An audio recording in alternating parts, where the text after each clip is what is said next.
It's time to wake to sleep with Sleep Science Today, where we learn to sleep well with your host, Andrew Kolsky on UK Health Radio.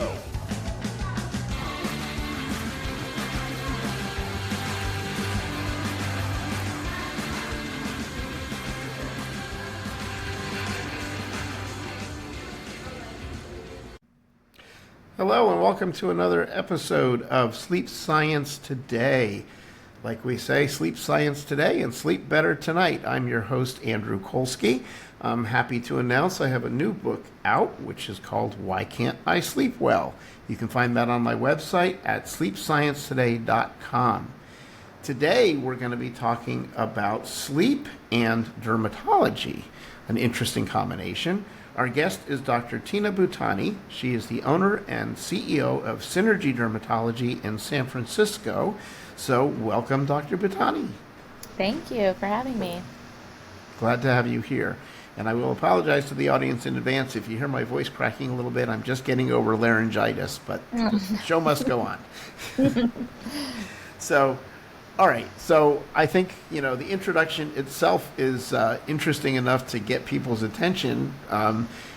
Skin health, dermatology, and then sleep. They seem very, very different.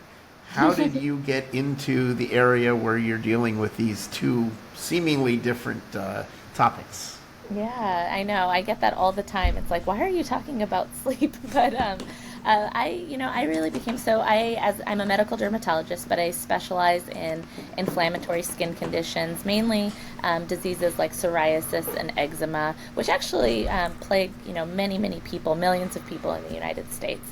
And I really became interested in this topic because I once had a patient with psoriasis who I was having a really hard time treating. We had tried many different therapies, many different options, and his skin just wasn't clearing. And one day he walked in my door with almost crystal clear skin, and I asked him, what did he do? What was the difference? And he told me, he said, Dr. Bhutani, I stopped sleeping with my wife. And at first, I kind of paused and was like, okay, this might be a longer conversation. But when I got back to it, it turns out that his wife had actually been diagnosed with sleep apnea. And so she started sleeping in a separate room because, she now had a CPAP machine. Mm-hmm. And unbeknownst to him, for the past many years, her sleep apnea had actually been waking him up. And so he was having kind of highly fragmented sleep, even though he didn't have a diagnosed skin disorder. And once he started getting more of that kind of restorative sleep again, his skin disease actually started to improve. And so he asked me the question, he said, is there any connection between sleep and psoriasis? And to be completely honest, I didn't know the answer to it. I said, I don't know, but I'll go and do some research. And when I did, I found out, surprisingly, that there was a total lack of research in this space, not only in psoriasis, but in dermatology in general. There was a few studies out there, but not a lot of focus on sleep and skin. But when I looked at other fields like rheumatology or gastroenterology, which also treat a lot of inflammatory skin diseases, there's a lot of work in those fields. And so I was able to make some corollaries from different diseases that, have similar mechanisms, but that's kind of how I got interested in this, and so I decided that I could try to fill this gap and create some data around sleep and skin. Wow, that's kind of interesting how that came about. So yeah. So am I hearing you right that really for this particular patient you were talking about, there wasn't any medicine that was applied? It was purely he started getting good sleep. Yeah. No, I mean, he was on background treatment. We have had him on stable treatment for a long time. So he'd gotten his skin to a better place than it was before, but he still had these stubborn spots on his skin, stubborn rashes that we really had a hard time, dealing with. And then when he started to get better sleep, those kind of stubborn areas started to improve even more, even though we hadn't changed any of his background therapies. Wow. Okay. So you mentioned inflammatory skin diseases. Yes. So just for our purposes here, because we're all new to this, what would be common inflammatory skin diseases that people might have? Yeah. So, first of all, the skin is the body's largest organ. So I think that's something that people don't really think about. When we think of organs, we're thinking liver, kidney, heart, things like that. But Right, the right. skin is itself an organ, and it's the body's largest organ. And it's actually a very large part of our immune system, actually. So when we dig into the skin, we have a lot of different immune cells, a lot of different immune mechanisms that are going on in the skin.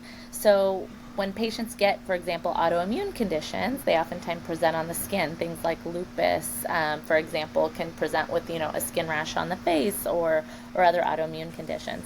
The other thing that can happen is you can get increased, inflammation on the skin. And sometimes it's autoimmune, but sometimes we don't actually know quite what the triggers are, so we can't really call it autoimmune.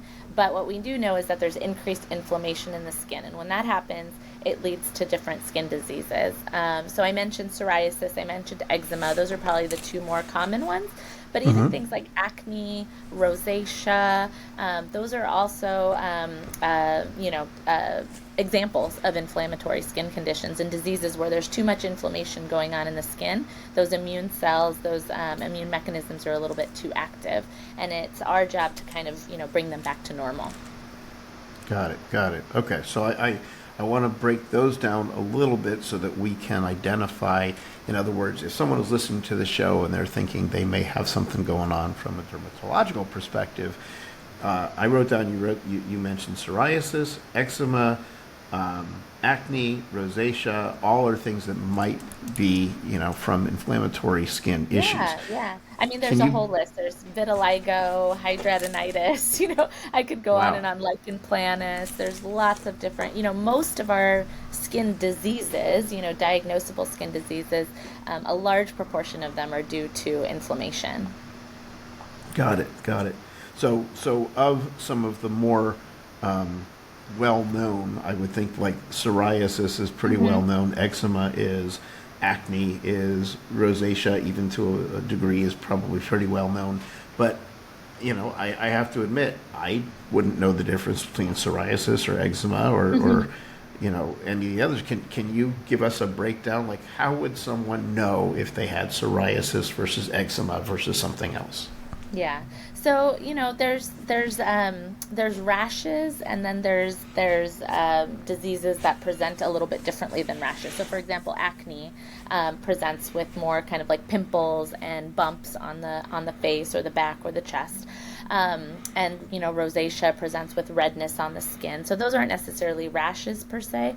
But then when we get into the rashy diseases like psoriasis, eczema, to be honest, sometimes it's very difficult to differentiate, even for a dermatologist. Sometimes we're not able to just look at it and tell you what it is.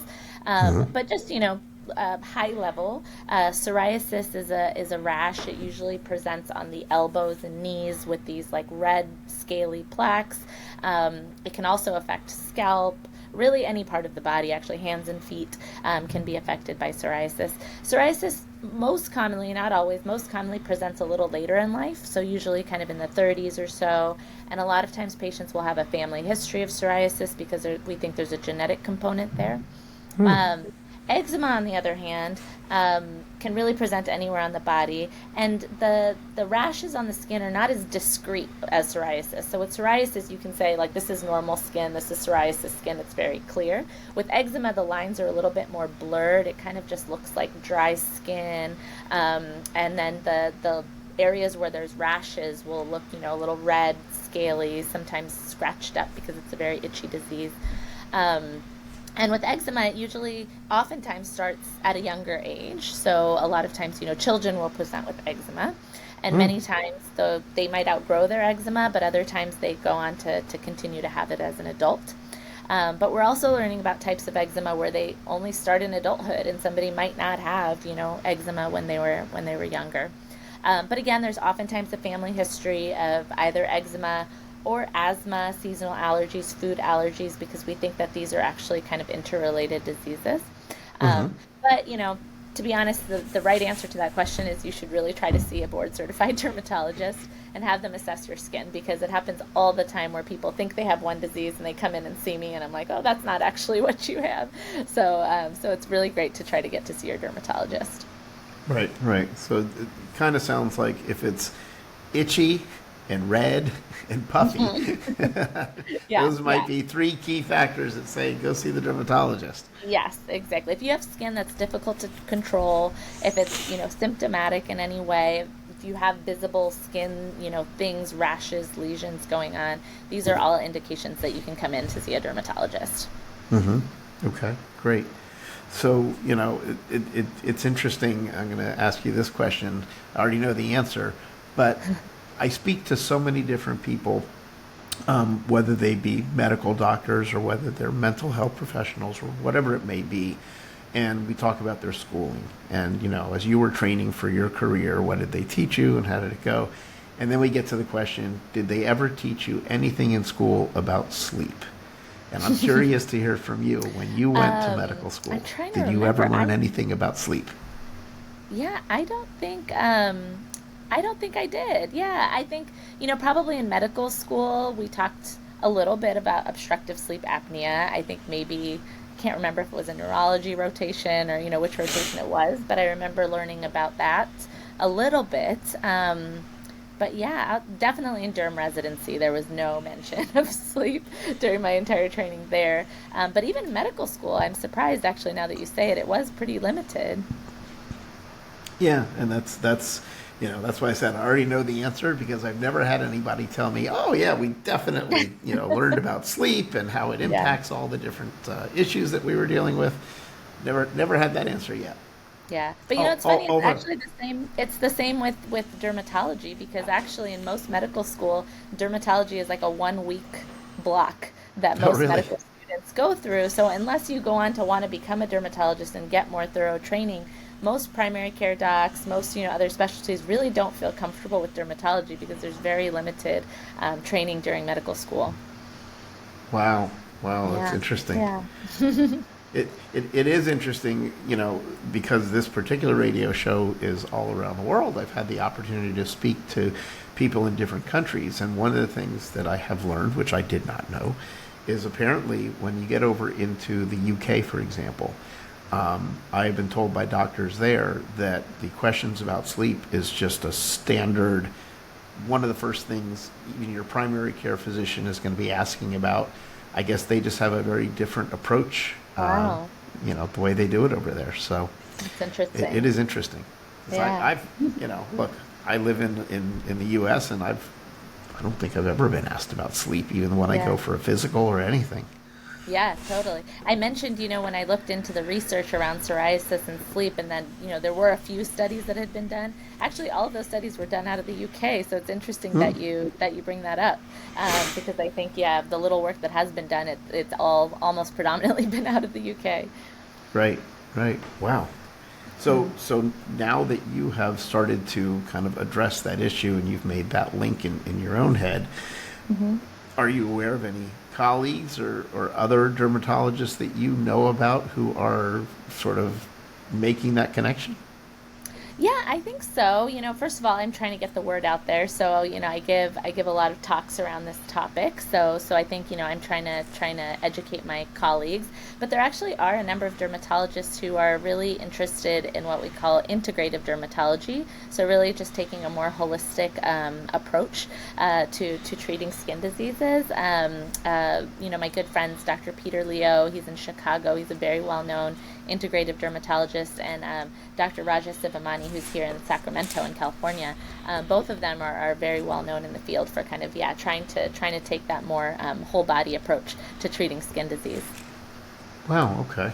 So when you Yeah. talk whole body approach, do you mean like the foods that we eat and Hmm. other things as well? Yeah, exactly. Again, skin is the body's largest organ, and so we need to, in order for our skin to be healthy, we need to make sure our body is healthy. And so those are definitely things that we try to discuss. Got it. Got it. Okay. So if I'm a patient of yours, you're going to talk to me about not only sleep, but what I'm eating, what I'm doing, my whole existence. I'm guessing. Yeah, we try. I mean, we have in dermatology, we have 10 or 15-minute visits. And so we always can't do it in one visit, but I try to make it a thing, where each time a patient comes back, we're trying to talk about, a different aspect of their health, and making sure that, we touch upon it. The thing about dermatology patients, as I get to know them over time, they come back every year for their skin check, or if they have a skin disease, I'm seeing them every few months. So we have, over the course of their lifetime, we have a lot of opportunities to educate. Mm-hmm. Wow, great, Yeah. great. Okay. Well, let me. This is a good point for us to take a break, and we're going to do a commercial break here. And when we come back, we'll continue our conversation. So this is Sleep Science Today. I'm your host, Andrew Kolsky. We'll take a break, and we'll come back with Dr. Tina Bhutani.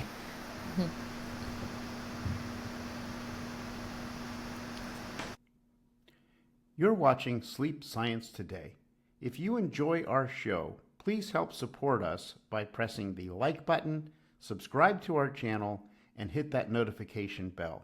It'll really help us get seen, and it'll help you stay informed. Okay, welcome back to Sleep Science Today. We've been talking about sleep and how it impacts our skin health with Dr. Tina Bhutani. So let's talk about consequences of chronic poor sleep on skin health versus somebody who maybe just didn't sleep well last night. So, I'll phrase it this way. I know for myself, if I wake up and I really didn't sleep well, I'm pretty much going to see it on my face and in my skin. Yeah. Different from someone who may have a chronic disease. So can you help us understand what we would expect to see in each of those cases?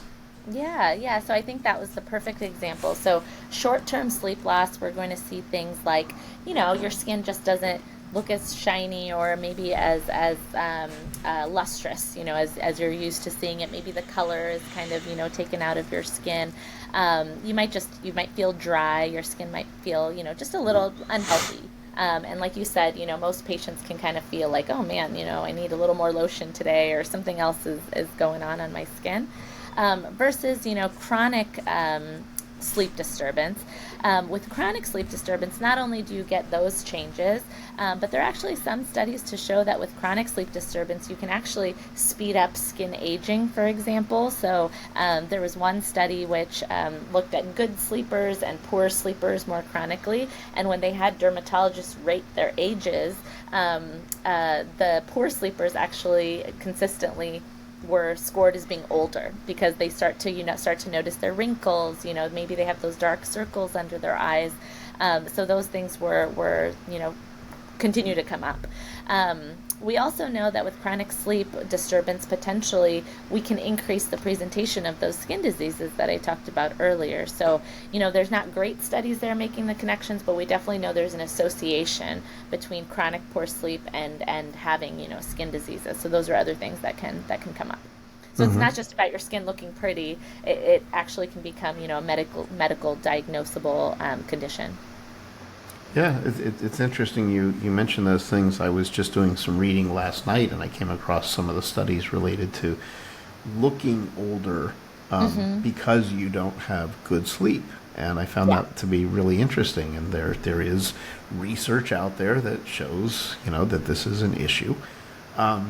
So let's say someone comes in as a patient to your office, and whatever presenting issue doesn't really matter. But the point is, you see their overall skin, and you can see, their age, and then you see their skin. What would you, let me ask you this way.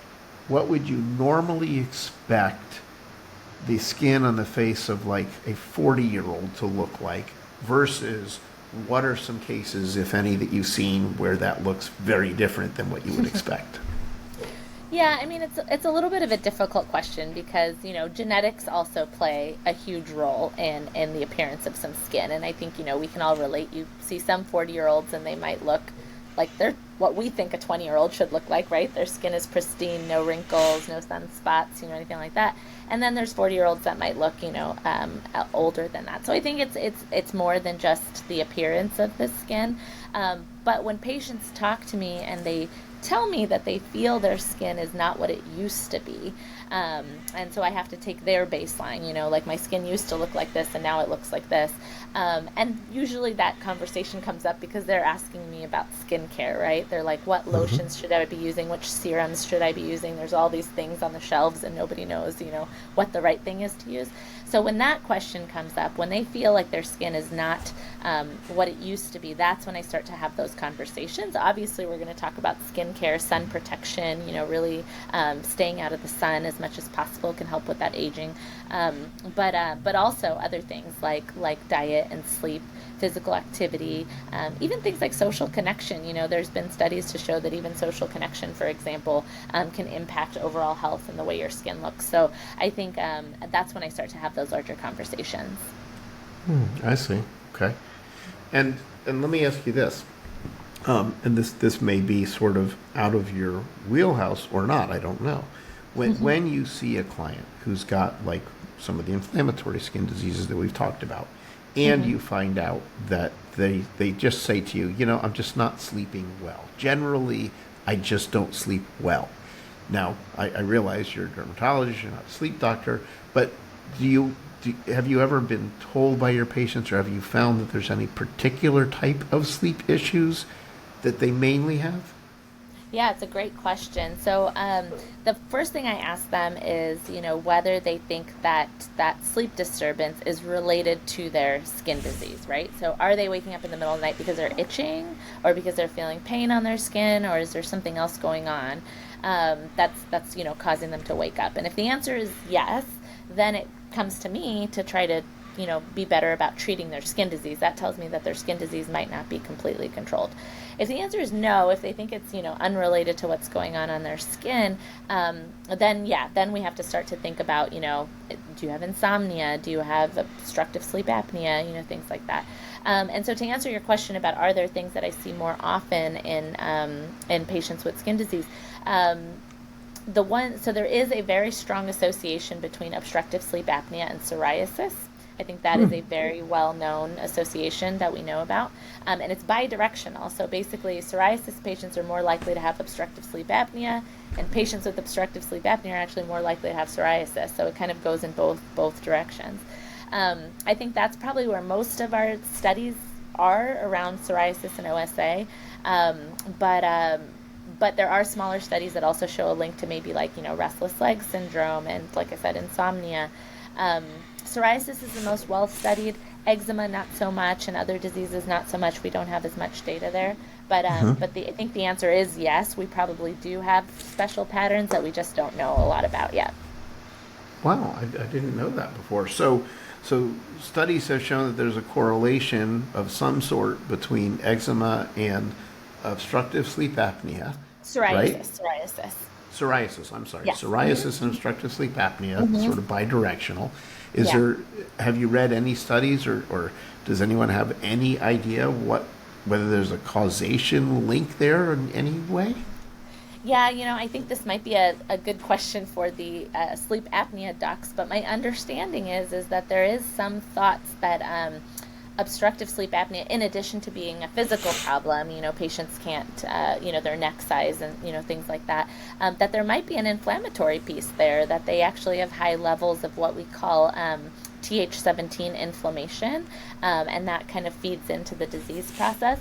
And interestingly enough, psoriasis is also a disease of elevated Th17 immune cells, and so there might be a connection there. But yeah, I think that might be a better question for the sleep docs. Yeah, well, but it's interesting because I've never heard that, and I've been to many presentations at different sleep conferences, and learned a lot about obstructive sleep apnea and all those things, but I have never heard about that particular link. So I find that to be really fascinating. It's actually even more important for our patients with psoriasis because psoriasis itself is a condition that increases your risk for things like cardiovascular disease, obesity, diabetes. And interestingly, that's also something that we see in patients with obstructive sleep apnea, right? That they have elevated, other health conditions. And so again, I think that if you have both psoriasis and obstructive sleep apnea, then your risk might even be much higher. And so I think that's why it's really important to kind of recognize those things. Mm-hmm. Wow, I'm going to have to do some more research into that myself. I'm curious. Yeah. So, okay, so we're talking about that part. So what about when it comes to, again, comparing patients who come into your office? Some of them, their skin looks better than others, and I realize there's all sorts of reasons why that could be. But Yeah. in general, do you find that there's any connection, whether scientifically proven or just your observation, between what people are eating and their skin health?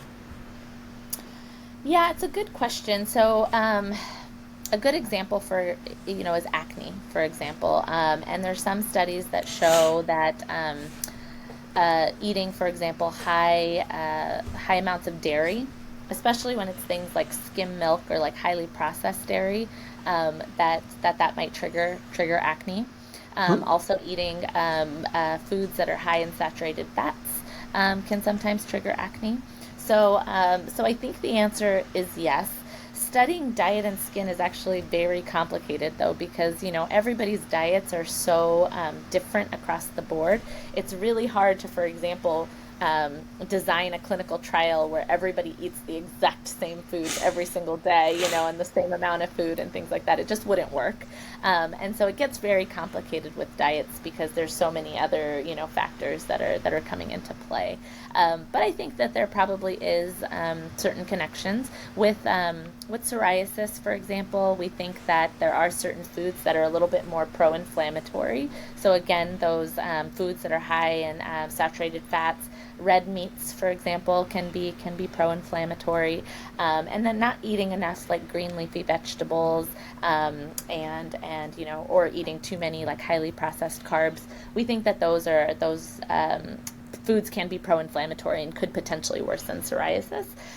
There was one study that showed that patients who eat more of what we call a Mediterranean diet, which is, a really well-balanced diet with good fats and healthy carbs and lean meats, for example, that they tend to have less severe psoriasis versus, patients who are eating unhealthy, more, I guess, quote-unquote American diets, they tend to have more severe psoriasis. So there might be a link there.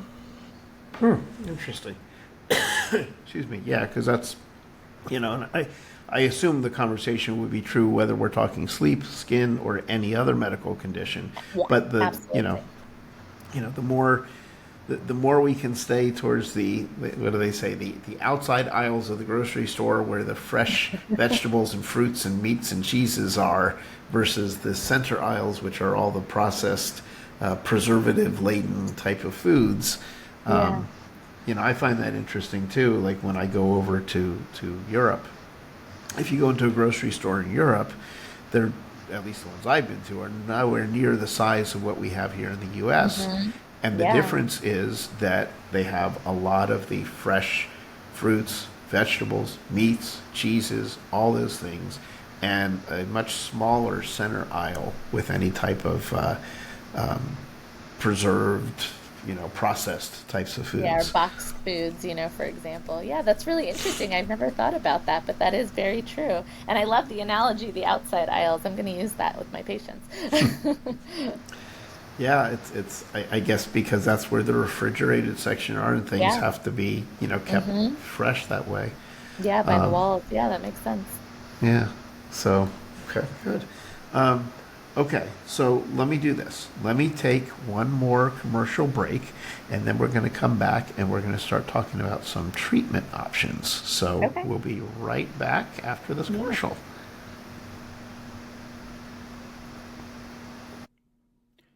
You're watching Sleep Science Today. If you enjoy our show, please help support us by pressing the like button, subscribe to our channel, and hit that notification bell. It'll really help us get seen, and it'll help you stay informed. Okay, we're back on Sleep Science Today. I'm your host, Andrew Kolsky. We're talking with Dr. Tina Bhutani. We've been talking about dermatology and sleep and the relationship between the two.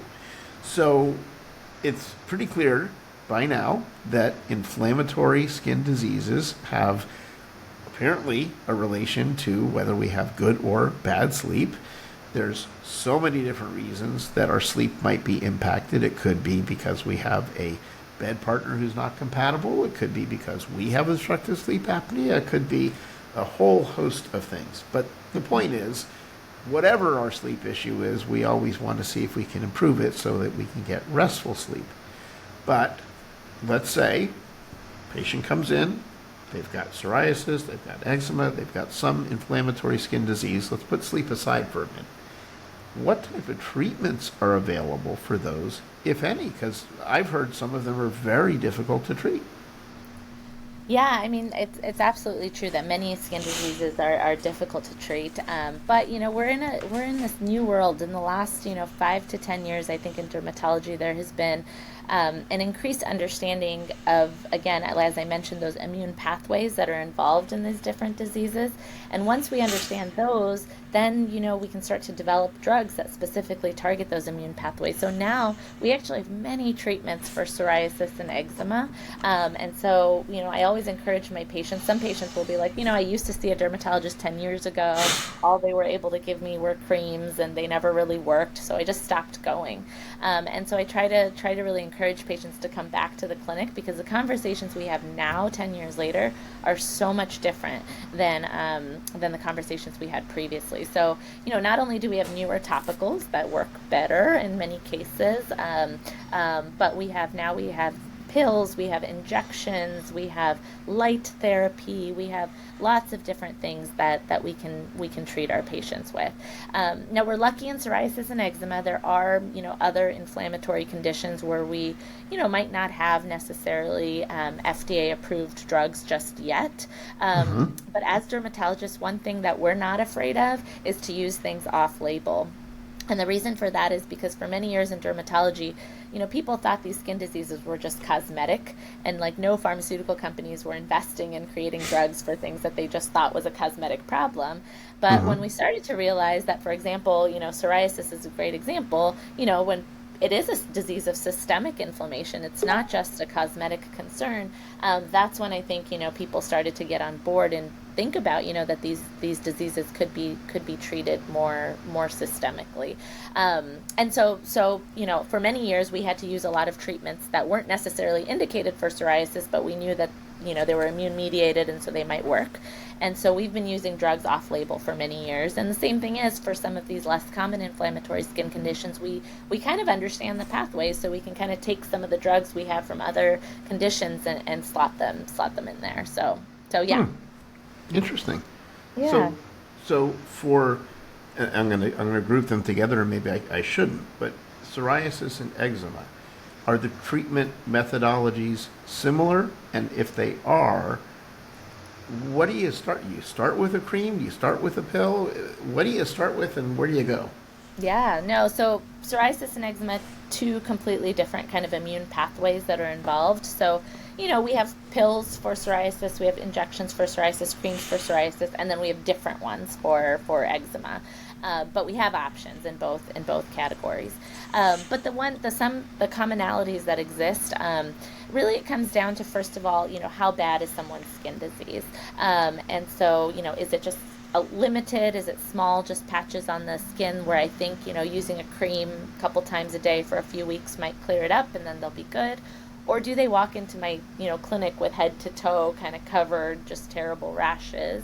And so that might manipulate, the decision for what type of treatment I offer. Do I just offer a cream, or do I kind of offer them the pill or the injections that is going to treat their whole body?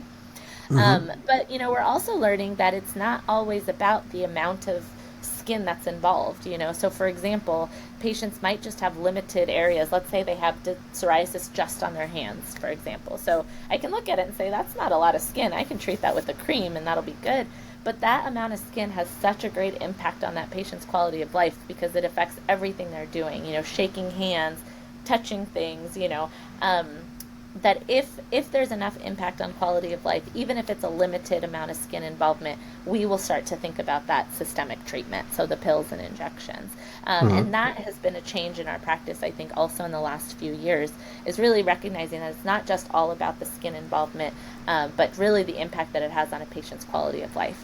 Similarly with eczema, they might just have few patches of skin, But if they're very itchy and they're not sleeping well at night, and then that's kind of affecting their entire life, then I need to kind of be a little bit more aggressive with my treatment. Right, right. So, one of the things you had mentioned when we were talking about treatments was light therapy. And I'm curious about that only because when we talk about sleep issues, there's a light therapy. When someone has a circadian rhythm issue, that they're, because circadian rhythms are based upon your light and the typical pathways, rhythms throughout the day. So when you talk about light therapy as it relates to dermatology, what is light therapy? Yeah, so light therapy is also known as phototherapy, and it's really the use of specialized UVB lamps. So we've taken the wavelengths of UVB that are not dangerous, so they're not the ones that cause skin cancer, for example, but they're the rays of lights that decrease inflammation. And I think we can all relate. A lot of people say they go out in the sun and they might get sunburned, but their skin kind of feels a little bit better sometimes, and that's why you have people that want to get more sunlight. And so there are parts of UVB that can be good, and so we harness those into bulbs, and we have boxes in my clinic, for example, where patients come in 2 to 3 times a week, and they get this special light shined on their skin, and it's a really natural way of treating inflammatory skin diseases. So it's designed to reduce the inflammation. Yeah. I'm trying to get my head around that. I know. And to be completely honest, heliotherapy or the use of sunlight for treating skin diseases has actually been used since like the ancient Egyptians. Like there's hieroglyphics in Egypt which show people using sun to treat skin diseases. And we still utilize it, but we don't actually know the exact mechanisms by which how that sunlight kind of decreases inflammation. It's very interesting, but it helps with psoriasis, eczema, many other inflammatory skin conditions. So that raised another question for me that I think is an important one to ask. So, we're talking about the intersection here of sleep and skincare. And so with sleep, typically you want someone when they wake up in the morning, you want people to be on a regular sleep-wake schedule. And, we will say to them, when you wake up in the morning, you want to open up your blinds, open up your windows, go outside. You want to get that sunlight because the sunlight is going to wake you up. It impacts the circadian rhythm, all the things we were talking about just a little while ago. And while it is very helpful for a sleep perspective, I can imagine there's some dermatologists who are cringing when I say, go out and get the sun. So what's the right balance? What can a person do to protect their skin but still get the sunlight?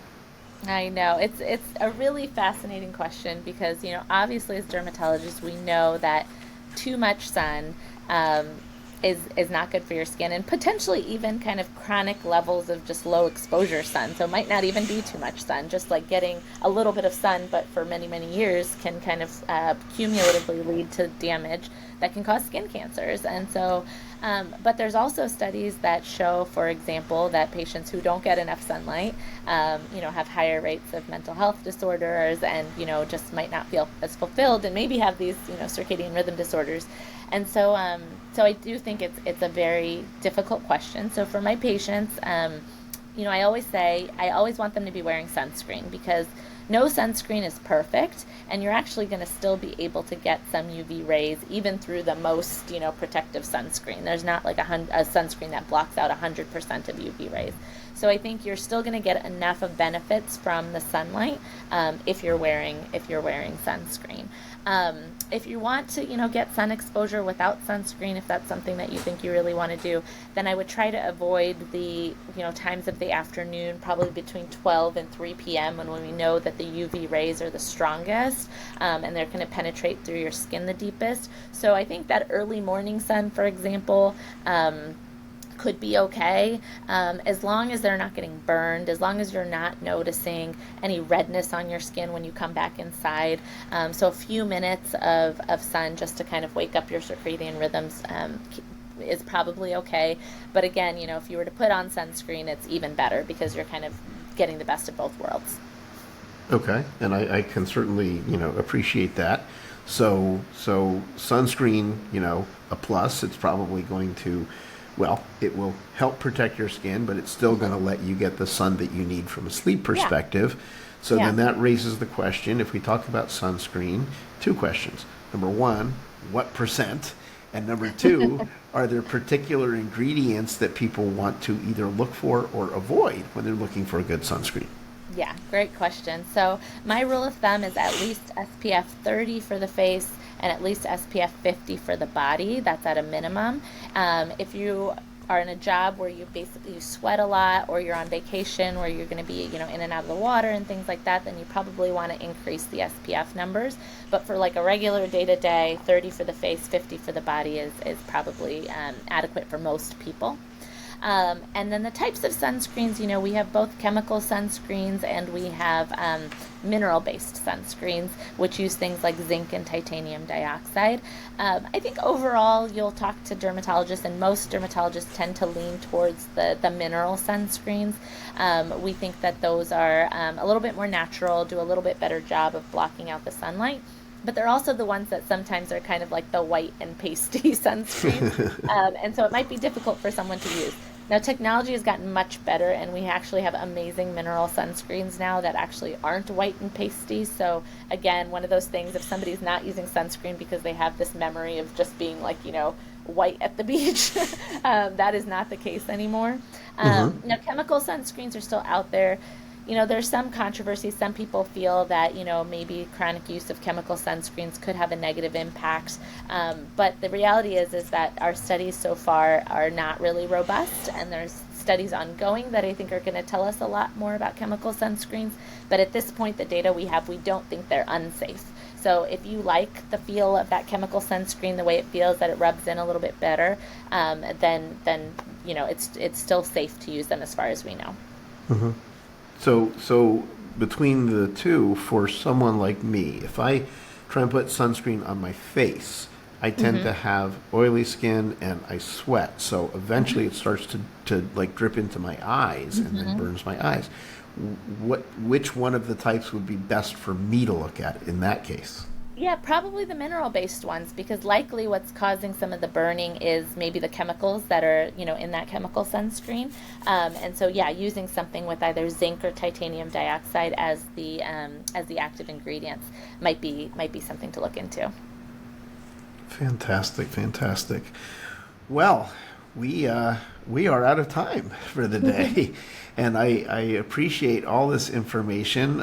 It was interesting for me to be able to have this particular show because I never thought before about the connection between dermatology and sleep, and I'm glad we had an opportunity to talk about it. So I'm your host, Andrew Kolsky. This is Sleep Science Today. I want to encourage you, if you're listening, to go to sleepsciencetoday.com, where you can sign up to join our mailing list, get our newsletter, and you can get special offers there. Also, check out my new book, Why Can't I Sleep Well? It's also available at the website. And if you're in San Francisco, you can visit Dr. Tina Bhutani at the Synergy Dermatology. So, Dr. Bhutani, thank you so much for your time today and for sharing all this information. I appreciate it. Thank you for having me.